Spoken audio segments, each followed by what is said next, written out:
புரட்சி தலைவர் இதய தெய்வம் புரட்சி தலைவி அம்மா இரு பெரும் தெய்வங்களை வணங்கி கழகத்தின் பொதுச் செயலாளர், சட்டப்பேரவையின் எதிர்க்கட்சி தலைவர், முன்னாள் முதலமைச்சர், அதிமுக 2 கோடி தொண்டர்களின் உயிர் மூச்சு, நாளைய முதலமைச்சர் அண்ணன் எடப்பாடியாருடைய ஆணைக்கிணங்க சென்னை புறநகர் மாவட்டம் பரங்கிமலை கிழக்கு ஒன்றியம் கோயிலம்பாக்கம் ஊராட்சியின் சார்பாக இந்த தெருமுன் பிரச்சார கூட்டத்தை மாநாடு போட நடத்தி கொண்டிருக்கும் இந்த கூட்டத்தின் தலைவர், கோயிலம்பாக்கம் ஊராட்சி மன்ற துணைத் தலைவர் அருமை தம்பி சி மணிமாறன் அவர்களே, கழக மாணவர் அணி துணை செயலாளர் சி மணிமாறன் அவர்களே, இந்த கூட்டத்துக்கு முன்னிலை வைத்துக் கொண்டிருக்கும் ஊராட்சி மன்ற தலைவர் கீதா மணிமாறன் அவர்களே, இந்த கூட்டத்தை சிறப்புரை ஆற்றி கழகத்தின் மகளிர் அணி செயலாளர் முன்னாள் அமைச்சர் அக்கா வளர்மதி அவர்களே, இந்த கூட்டத்துக்கு அவரை நான் அறிவிக்கவில்லை, மணிமாறனே அவர்தான் வேணும் பேச வேண்டும் என்று அடம்பிடித்து வாங்கி கோயம்புத்தூர்ல இருந்து இன்னைக்கு வந்திருக்கிறாரு. தலைமை கழக பேச்சாளரும் கழக கொள்கை பரப்பு துணை செயலாளர் அண்ணன் கோபி காளிதாஸ் அவர்களே, கழக அம்மா பேரவை இணை செயலாளர், பரங்கிமலை ஒன்றிய கழகத்தின் செயலாளர் அருமை சகோதரர் பெரும்பாக்கம் இ ராஜசேகர் அவர்களே, மாவட்ட கழகத்தின் துணை செயலாளர் அருமை தம்பி எம்பி கண்ணபிரான் அவர்களே, சோழங்கநல்லூர் வடக்கு பகுதி கழகத்தின் செயலாளர் அருமை தம்பி GM ஜானகிராமன் அவர்களே, ஆலந்தூர் கிழக்கு பகுதி கழகத்தின் செயலாளர் அருமை தம்பி வி பரணி பிரசாத் அவர்களே, மாவட்ட மகளிர் அணி செயலாளர் S செல்வராணி சுந்தர் அவர்களே, மாவட்ட அண்ணா தொழிற்சங்கத்தின் செயலாளர் K மனோகரன் அவர்களே, மாவட்ட மீனவர் அணி பிரிவு செயலாளர் PS ராஜன் அவர்களே, மாவட்ட இலக்கிய அணி செயலாளர் தலைமை கழக பேச்சாளர் தஞ்சை க ராஜசேகர் அவர்களே,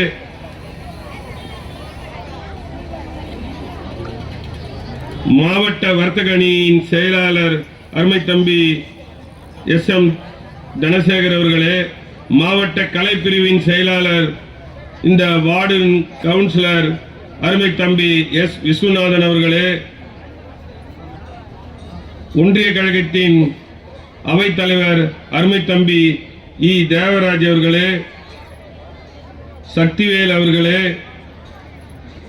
ஒன்றிய இந்த ஊராட்சியினுடைய கவுன்சிலர் அருமை சகோதரர் மாதவன் அவர்களே, ஒன்றிய கவுன்சிலர் பாசறை ஒன்றிய செயலாளர் அருமை தம்பி ரேகா செல்வராஜன் அவர்களே, ஒன்றிய இந்த ஊராட்சியினுடைய வார்டு கழக செயலாளர் சர்க்குணம் அவர்களே, ரங்கநாதன் அவர்களே, சரவணன் அவர்களே, முருகன் அவர்களே, கார்த்திகேயன் அவர்களே, வார்டு உறுப்பினர் அருமை சகோதரர் SK குமார் அவர்களே, RP முருகன் அவர்களே, SM ஏழ்மலை அவர்களே, மேடவாக்கம் S பார்த்தா அவர்களே, பொதுக்குழு ஆலந்தூர் பொதுக்குழு உறுப்பினர் வரதராஜன் அவர்களே, தலைமை கழக பேச்சாளர் நெல்லையப்பன் பாலாஜி அவர்களே,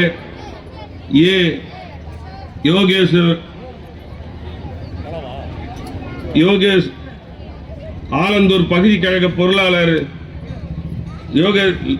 லோகேஷ் அவர்களே, R பாலாஜி அவர்களே, VS பார்த்தசாரதி அவர்கள் திரளாக வருகை தந்திருக்கும் இந்த கோயிலம்பாக்கம் ஊராட்சி பொதுமக்கள், பெரியோர்கள் உங்கள் அனைவருக்கும் முதற்கண் என் வணக்கத்தை தெரிவித்துக் கொண்டு, மாண்புமிகு புரட்சி தலைவி அம்மா அவர்கள் 2011ஆம் ஆண்டு நான் முதலமைச்சராக வந்தால் என்ன செய்வேன் என்று எனக்கு வாக்களித்தால் நான் என்னென்ன செய்வேன் என்று மாண்புமிகு புரட்சி தலைவி அம்மா அவர்கள் 2011ஆம் ஆண்டு இந்த சோழிங்கநல்லூர் தொகுதிக்கு உட்பட்ட அனைத்து பகுதிகளிலும் வாக்கு சேகரிக்க வந்தார்கள். அதை ஏற்று இந்த மக்கள் அனைவரும் 2011ஆம் ஆண்டு என்னை 70,000 வாக்கு வித்தியாசத்தில் வெற்றி பெற செய்தீர்கள். மாண்புமிகு புரட்சி தலைவி அம்மா அவர்கள் சொன்ன வாக்குறுதிகள் அனைத்தையும் நிறைவேற்றி தந்த முதலமைச்சர் தான் மாண்புமிகு புரட்சி தலைவி அம்மா அவர்கள். அவர்கள் என்னென்ன சொன்னார்களோ, அவங்க வந்தாங்கன்னா நான் முதலமைச்சராக வந்தேன் என்று சொன்னார் மாண்புமிகு புரட்சி தலைவி அம்மா அவர்கள்.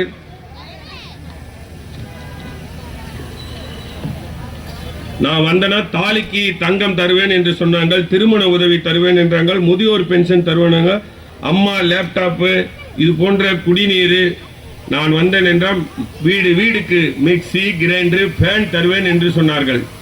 இது போன்ற பல்வேறு திட்டங்கள், படித்தவர்களுக்கு 25,000, உயர்கல்வி படித்தவர்களுக்கு 50,000, இது போன்ற லேப்டாப்பு, அனைத்து முதியோருக்கு பென்ஷன் போன்ற திட்டங்களை அனைத்தையும் வாக்குறுதிகளை தந்தார்கள்.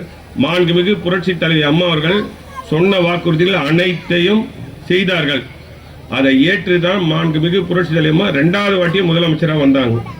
அது மாண்புமிகு புரட்சி தலைவி அம்மா அவர்கள் சொன்னதை செய்தார்கள். 2வது வாட்டி முதலமைச்சராக வந்து இந்த நாட்டு மக்களுக்கு அத்தனை திட்டங்களும் செய்து தந்தார்கள். அதே போல இன்றைக்கு இருக்கும் திராவிட முன்னேற்ற கழகத்தின் அவல நிலை ஆட்சி என்ன அவங்க வாக்குறுதி சொன்னாங்கன்னா, நான் வந்தா மக்களுக்கு அடைத்து எதெல்லாம் செய்யணும் என்று அவங்க சொன்னது. அதாவது அரசு ஊழியர்களுக்கு பழைய ஓய்வூதிய திட்டம் தருவேன் என்று சொன்னாங்க, தரவே இல்லை. பெண்களுக்கு பாதுகாப்பு இல்லை. சட்டம் ஒழுங்கு சீர்கெட்டு கொலை கொள்ளை வழி பெரிய அதிக நடைபெற்று கொண்டிருக்கிறது. அதே போல வீட்டு வரி 150% ஏற்றி விட்டார்கள். இங்கே தலைவர் இருக்கிறாரு, அதனால உங்களுக்கு ஒன்றா கம்மியா இருக்கலாம். சென்னை தமிழ்நாடு முழுவதும் இன்னைக்கு வீட்டு வரியை அதிக ஏற்றிய ஒரு அரசாங்கம் திராவிட முன்னேற்ற கழகத்தினுடைய அரசாங்கம் தான். அதே போல வாகன வரி 20% ஏற்றிக்கிறாங்க. பால் மற்றும் பால் பொருட்கள் விலையை அதிக விலை ஏற்றி இருக்கிறாங்க. அதே போல கேஸ் சிலிண்டருக்கு மானியம் 100 ரூபாய் தரேன்னு சொன்னாங்க, தரவே இல்லை. அவங்க தாலிக்கு தங்க அம்மா புரட்சி தலைவர் அண்ணன் எடப்பாடி அவர்கள் இந்த திட்டத்தை துவக்கி வச்சு நல்ல முறையில் போய் நின்றது. இவங்க ஆட்சிக்கு 2021ஆம் ஆண்டு வந்ததும் அதை தாலிக்கு தங்கத்தை உடனடியாக நிறுத்திட்டாங்க. நீங்க யாருமே தாலிக்கு வாங்கவே முடியாத சூழ்நிலை இருக்குது. திருமண உதவித்தொகை திட்டத்தை நிறுத்திட்டாங்க. முதியோர் பென்ஷன் திட்டத்தையும் நிறுத்திட்டாங்க. அம்மா லேப்டாப்பு நிறுத்திட்டாங்க. அம்மா குடிநீர் திட்டத்தை நிறுத்திட்டாங்க. அம்மா சிமெண்ட்டை நிறுத்திட்டாங்க. மானிய விலையில ஸ்கூட்டர் வழங்கும் திட்டத்தை கொடுத்ததை நிறுத்திட்டாங்க. அம்மா மினி கிளினிக்க மூடு விழா பண்ணிட்டாங்க. அம்மா உணவகத்தை மூடுற விழாவா பண்ணிக்கின்னு இருக்கிறாங்க. இது போன்ற திட்டங்களை செய்து கொண்டு வருகிறார்கள். அண்ணன் எடப்பாடி அண்ணன் ஆட்சிக்கு அவர் 4.5 வருஷம் இந்த நாட்டு மக்களுக்கு என்னென்ன செய்தார் என்றால், உங்களுக்கு இந்த பிரிட்ஜி கட்டிக்கிறாங்களே, மாண்புமிகு புரட்சி தலைவி அம்மா அவர்கள் இந்த ஈசங்காடுல இருக்கிற பிரிட்ஜை மாண்புமிகு புரட்சி தலைவி அம்மா அவர்கள் பூஜை போட்டாங்க. அண்ணன் எடப்பாடி அண்ணன் தான் 2018 இந்த பிரிட்ஜை உங்களுக்கு பயன்பாட்டுக்காக திறந்து வைத்தவர். நீங்க யோசித்து பாருங்க. அதே போல பக்கத்தில் இருக்கிற மேடவாக்கத்தில் இருக்கிற பிரிட்ஜை அம்மா தான் பூஜை போட்டு செய்தாங்க. நான் சட்டமன்ற உறுப்பினர், அப்போ அண்ணன் எடப்பாடி அண்ணன் தான் திறந்து வைத்தார். இதுதான் மக்களுக்கு செய்யக்கூடிய விஷயம். அதே போல அண்ணன் எடப்பாடி அண்ணன் இந்த கட்டன் காவா விஷயத்தை 100 கோடி ரூபாயில ஆய்வு பண்ணி கலெக்டர் செக்ரட்டரி இங்க இருக்கிற அனைவரையும் வைத்து இந்த மக்களுக்கு நீண்ட காலமாக மழை நீர் பிரச்சனை வந்தா, மழை பெஞ்சதுன்னா தண்ணி ஃபுல்லா இந்த ஊர் உள்ள வந்துடும். இந்த ஏரியில் இருக்கிற தண்ணி எல்லாம் இங்க வந்துடும், போவே முடியாது. இதையெல்லாம் அளவு எடுத்து அதிகாரிகளுடைய போட்டு இந்த மக்களுக்காக கட்டன் காவாவை 80 கோடி ரூபாயில செய்து கழிவெளியில் எடுத்து போய் விடுறதுக்கு போட்ட ஒரு முதலமைச்சர் தான் மாண்புமிகு புரட்சி தலைவர் எம்ஜிஆர். அம்மா வழி அண்ணன் எடப்பாடி அவர்கள். அதே போல 11 மருத்துவ கல்லூரியை கொண்டு வந்தவர் தான் புரட்சி நாயகர் அண்ணன் எடப்பாடி அவர்கள். அது மட்டுமில்லாமல் மருத்துவத்தில் 7.5% கொண்டு அதால வருஷத்துல 300ல இருந்து 400 ஏழை ரிக்ஷா ஓட்டுறவங்க, பூ விற்கிறவங்க, கருவாடு விற்கிறவங்க, கூலி தொழிலாளர் இருக்கிறவங்க எல்லாம் இன்னைக்கு மருத்துவத்தில் வர்றதுக்கு அவரால் உருவாக்கப்பட்டதுதான். இன்னைக்கு வருஷத்துக்கு 300ல இருந்து 400 மருத்துவ பிள்ளைகள் படிக்கிறதுக்கு ஒரு வழிவகுத்து கொடுத்தவர் தான் மாண்புமிகு அண்ணன் எடப்பாடி அவர்கள்.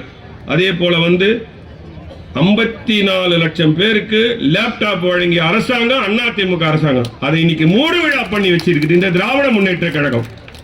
ஒரு லேப்டாப் கூட கொடுக்க முடியல. பிள்ளைங்க வாங்கணும்னா பணம் கொடுத்து தான் வாங்கணும். அந்த திட்டம்லாம் மாண்புமிகு புரட்சி தலைவர் எம்ஜிஆர், புரட்சி தலைவர் அம்மா அவர்கள், அண்ணன் எடப்பாடி அண்ணன் கொண்டு வந்த திட்டன்ற ஒரே நோக்கத்தோடு இன்னைக்கு இந்த திராவிட முன்னேற்ற கழகம் அதை நிறுத்தி வச்சிருக்குது. இதையெல்லாம் நாங்கள் விடமாட்டோம் சும்மா. அதே போல 11.45 லட்சம் பேருக்கு தாலி கொடுத்தது அம்மாவுடைய அரசாங்கம். அம்மாவே இந்த திட்டத்தை கொண்டு 11.45 பேருக்கு இங்க இருக்கிற மக்களுங்களுக்கெல்லாம் கூட தாலிக்கு தங்கம் கிடைச்சிருக்கும். நான் பாப்பேன் சோழங்கநல்லூர் தொகுதியில இங்கே ஒன்றியத்தில் வந்து கொடுப்பாங்க, சிட்லப்பாக்கம் ஒன்றிய இதில் வந்து கொடுப்பாங்க. அதில் வந்து பல்லாவரம் இருக்கும், தாம்பரம் இருக்கும், சோழிங்கநல்லூர் இருக்கும், ஆலந்தூர் இருக்கும். இது போன்ற ஒரு 5 தொகுதிக்கு வச்சு கொடுப்பாங்க. ஏன்னா சோழிங்கநல்லூர் தொகுதியில் தான் அதிகமான பேருக்கு இந்த தாலிக்கு தங்க வழங்க. ஏன்னா இங்கே இருக்கிறவங்க அனைவரும் ஏழை மக்கள்கள். அதெல்லாம் கொடுத்த ஒரு அரசாங்கம் தான் மாண்புமிகு அம்மாவுடைய அரசாங்கம்.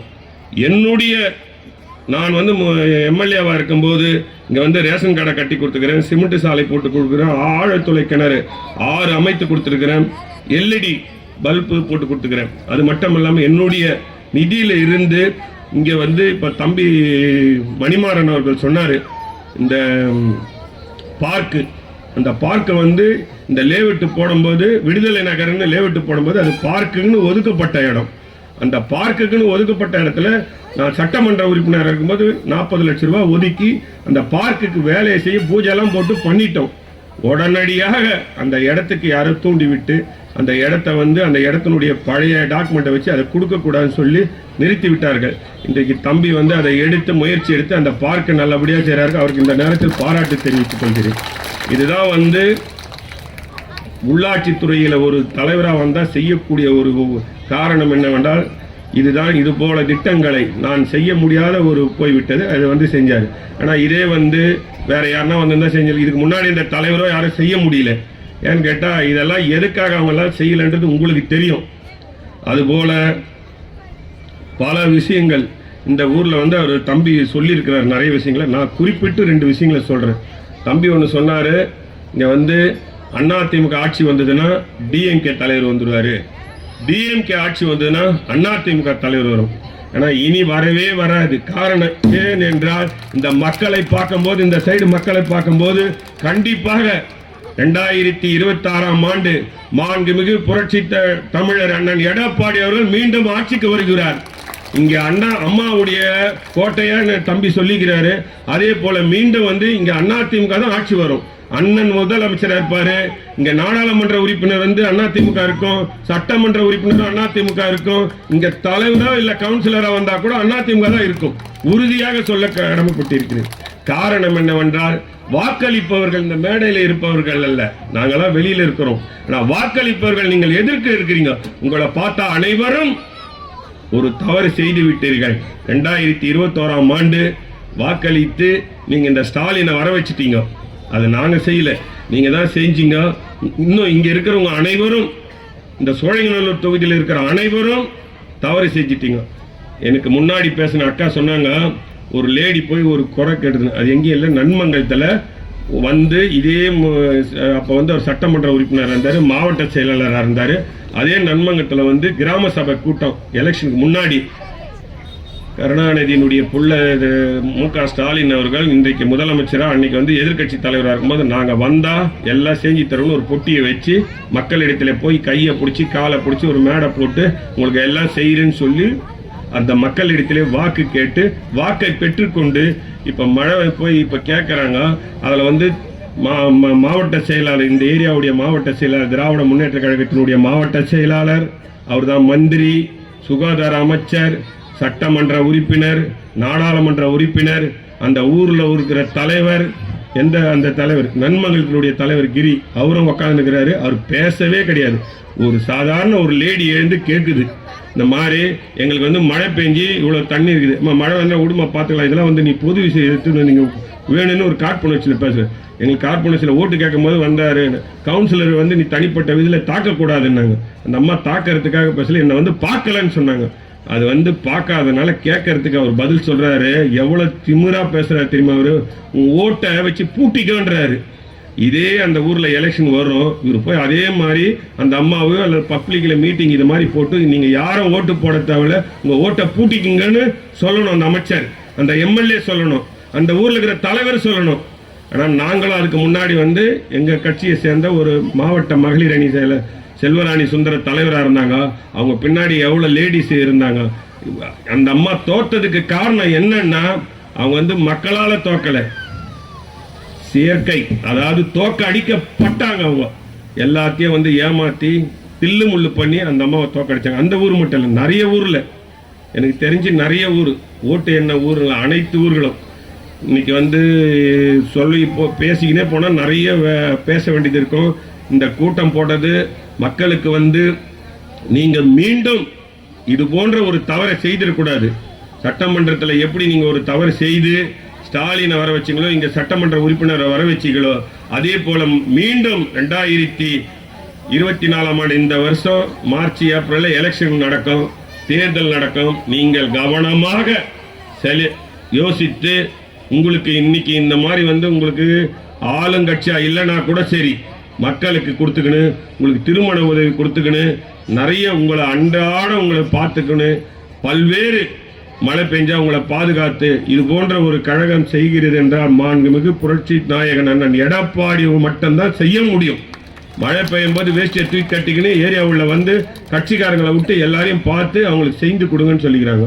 காரணம்னா இன்னைக்கு கூட இப்போ எனக்கு ஒரு ஃபோன் வந்தது, அம்மாவுடைய பிறந்த நாளை ஒரு வருஷத்துக்கு கொண்டாடணும், அம்மாவுடைய பிறந்த நாள் 76, 78, 77 அடுத்த வருஷம் வர வரைக்கும் நீங்கள் பிறந்த நாளை கொண்டாடணும் சொல்லி இன்னைக்கு அண்ணன் உத்தரவு போட்டுருது. அதனால தான் இன்னைக்கு வந்து இங்கே இவ்வளோ பொருட்களை உங்களுக்கு தராங்க. அம்மா இருக்கும்போதே எனக்கு பிறந்த நாள்னா மக்களுக்கு பிறந்த நாள் மாதிரி நீங்கள் கொடுக்கணும்னு கேட்டுக்கினாங்க, அதை செஞ்சாங்க. இந்த வாட்டி பிறந்த நாள் 76வது பிறந்த நாளை முன்னிட்டு உங்களுக்கு எல்லாருக்கும் வீடு தேடி பொருள் வரும். நீங்கள் யாரை வந்து முந்தி அடிச்சுன்னு வந்து வர வேண்டாம், உங்களுக்கு வீடு தேடி வந்து கொடுக்கும். அதிமுகவுடைய ஆட்சியில் இருக்கிறவங்களும் சரி, அதிமுக கட்சியில் இருக்கிறவங்களும் சரி, அதிமுக தலைவர், துணைத் தலைவர், கவுன்சிலர் எல்லாரும் உங்களுக்கு வீடு தேடி வந்து கொடுப்பாங்க. நீங்கள் யாரும் கவலைப்பட வேணாம். நீங்கள் மறந்துடாமல் இரட்டை இலைக்கு வாக்களித்து பெருவாரியான வாக்கு வித்தியாசத்தில் வெற்றி பெற செய்யுமாறு உங்களை அன்போடு கேட்டுக்கொண்டு 2021ஆம் ஆண்டு செய்த தவறை நீங்கள் மீண்டும் செய்ய வேண்டாம் என்று உங்களை பண்போடு கேட்டுக்கொள்கிறேன். இந்த கூட்டத்தை இவ்வளவு சிறப்பாக ஏற்பாடு செய்த தம்பி துணைத் தலைவர் மணிமாறன் அவர்களுக்கும், அவருடன் உறுதுணையாக இருந்து முன்னிலை வைத்துக் கொண்டிருக்கும் தங்கச்சி கீதா மணிமாறன் அவர்களுக்கும், அவருக்கு உறுதுணையாக இருந்த இந்த ஊராட்சி வார்டு உறுப்பினர்களுக்கும் கழக நிர்வாகிகளுக்கும் அனைவருக்கும் மாவட்ட கழகத்தின் சார்பாக நன்றியும் பாராட்டும் தெரிவித்துக் கொண்டு விடைபெறுகிறேன். நன்றி, வணக்கம். இப்போது கழக கொள்கை பரப்பு செயலாளர் அண்ணன் கோபி காளிதாஸ் சிறப்புரை ஆட்டமாறு அன்போடு கேட்டுக்கொள்கிறேன்.